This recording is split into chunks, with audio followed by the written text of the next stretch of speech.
मैं 2 दिनों की यात्रा पर लुधियाना आया हूँ। लुधियाना टेक्सटाइल का एक इकोसिस्टम हब है और लुधियाना एक ऐसा इंडस्ट्री का शहर है जहाँ एक तरफ मैकेनिकल इंजीनियरिंग का है तो दूसरे तरफ टेक्सटाइल का है। और टेक्सटाइल समझना हो, वूलन समझना हो, हौजियरी समझना हो तो आपको लुधियाना ही आना पड़ेगा। और मैं वही आया, आज कई इंडस्ट्री विजिट भी किया, लेकिन मुझे काफ़ी दुख के साथ कहना पड़ता है राज्य सरकार टेक्सटाइल इंडस्ट्री के साथ टेक्सटाइल इंडस्ट्री को टेक्सटाइल इंडस्ट्री के लिए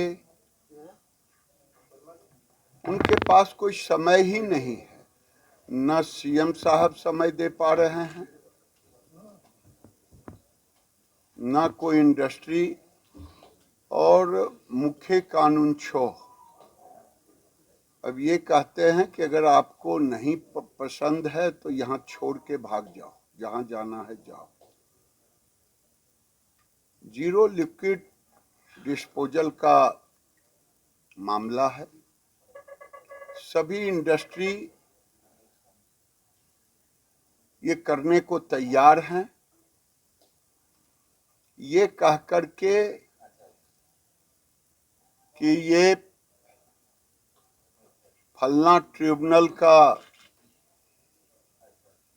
ये आदेश है, ट्रिब्यूनल का आदेश है। ट्रिब्यूनल के नियम के तहत सभी इंडस्ट्री को बिठा करके एक साथ समय दे करके उसके निदान पे काम करनी चाहिए, क्योंकि 2 मिलियन से ऊपर लोग टेक्सटाइल इंडस्ट्री में काम करते हैं, घर से लेके फैक्ट्री तक।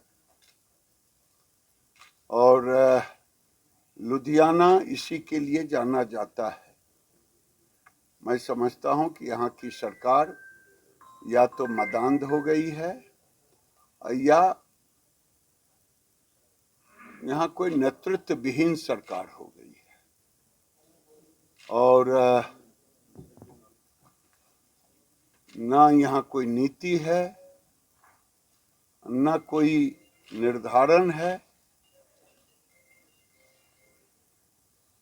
ना 3 साल अब होने जा रही है।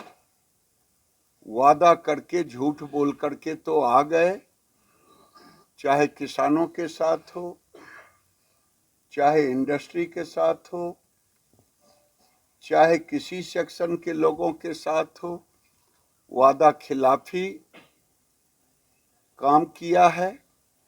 मैं राज्य सरकार से कहूँगा इस पर गंभीरता से देखे, और पंजाब के लोगों से कहूँगा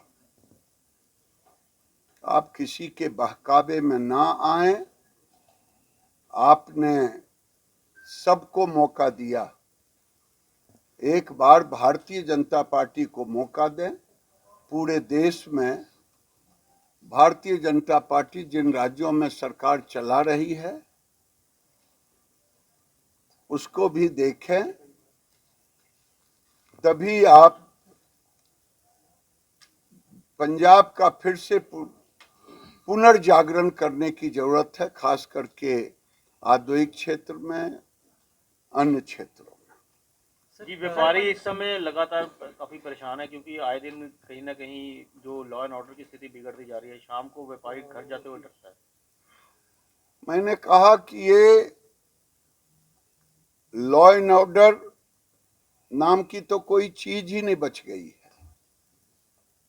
ये सरकार के नेतृत्व में लॉ एंड ऑर्डर नाम की चीज नहीं है। लोग डर रहे हैं, डरे हुए हैं, सहमे हुए हैं यहाँ के लोग। और केवल तुष्टीकरण की राजनीति चल रही है। अभी चाहे धर्म परिवर्तन यहां सबसे बड़ा इशू बन गया है, उसको पेट्रोनेज दे रही है यहां की सरकार, और धर्म परिवर्तन पंजाब के लिए सबसे बड़ा घातक है। और तुष्टीकरण की नीति ये हुआ कि हिंदुओं पर एक तरफा कार्रवाई की बात हो रही है। होली के दिन जो, इसमें मैं आला अधिकारी और सरकार से कहूंगा कि आप आंख मूंद के कार्रवाई ना करें, नहीं तो इसका इल्जाम अच्छा नहीं होगा। सर एक टेक्सटाइल इंडस्ट्री ਨੂੰ ਯਾਰ ਤੁਹਾਨੂੰ ਮੀਟਿੰਗ ਕਰ ਲੈਣ ਦੋ ਹੁਣ ਸਰ ਇੱਕ ਲਾਸਟ ਕੁਐਸਚਨ ਹੈ ਬਾਂਗਲਾਦੇਸ਼ ਤੁਹਾਨੂੰ ਤੋਂ ਜਿਹੜੀ ਇੰਪੋਰਟ ਹੋ ਰਹੀ ਹੈ ਉਹਦੇ ਕਰਕੇ ਟੈਕਸਟਾਈਲ ਇੰਡਸਟਰੀ ਨੂੰ ਕਾਫੀ ਪ੍ਰੋਬਲਮ ਆ ਰਹੀ ਹੈ। ਉਹਦੇ ਉਹ ਚਾਹੁੰਦੇ ਸੀ ਕਿ ਜਿਹੜੀ ਇਹ ਇੰਪੋਰਟ ਦੇ ਉੱਪਰ ਜਿਹੜਾ ਹੈ ਸ਼ਿਕੰਜਾ ਕੱਸਿਆ ਜਾਏ। देखिए, कांग्रेस की सरकार थी, अब उस समय एफटीए लागू किया गया बांग्लादेश और भारत में। अब नरेंद्र मोदी की सरकार कैसे क्या करे, क्योंकि एफटीए की जो सीमा, समय सीमा है, उस समय तक सरकार भले कांग्रेस की चली गई, लेकिन एफटीए करने का काम कांग्रेस की सरकार ने बांग्लादेश से की थी। देखते हैं तकनीकी क्या हो पाता है। एग्जीबिशन सेंटर मिलेगा सर पंजाब को? पंजाब को क्या, हम लोगों ने पीएम मित्रा मेगा पार्क दिया था, लेकिन पंजाब की सरकार ने नकार दिया पीएम मित्रा पार्क को, जो 1000 करोड़ का लगभग 1000 एकड़ में होता और टेक्सटाइल इंडस्ट्री का लुधियाना में एक ऐसा हब बनता कि उनकी तकलीफें दूर हो जाती। लेकिन दुर्भाग्य है कि यहाँ की सरकार ने आप केंद्र से अच्छे रिश्ते नहीं रखना चाहते हो, मत रखो, लेकिन लुधियाना के लोगों के लिए तो काम करो। मैं यही कहूंगा, ये सरकार पता नहीं किस त्रांडा में, किस अहंकार में सोई हुई है। ये केजरीवाल जी दिल्ली मॉडल ला रहे थे शिक्षा में, अब विदेश भेज रहे हैं यहाँ के लोगों को, टीचर को ट्रेनिंग के लिए। कहाँ गया उनका दिल्ली मॉडल? तो ये सरकार बाय फ्लूक आई है, बाय फ्लूक चली जाएगी। Thank you very much.